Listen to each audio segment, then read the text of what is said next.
before I turn it over to Jim, I just kind of wanted to talk about why these subjects are important.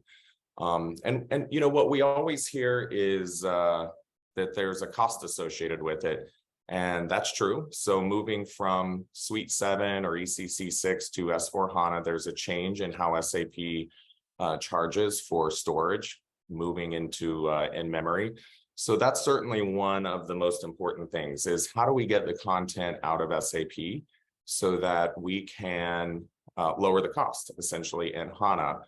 But what that also does is it reduces the amount of ingress and egress fees. In other words, moving that content or archiving that content prior to moving to HANA means that we're reducing the amount of ingress fees, and then later down the road, reducing the amount of egress fees to get it back out of SAP so that we can archive it. And we'll also just talk about the fact that this, simplifies the migration process, right? So if we're moving a 1 terabyte database versus a 3 terabyte database, this significantly reduces the time, the migration costs, and also just, simplifies the process.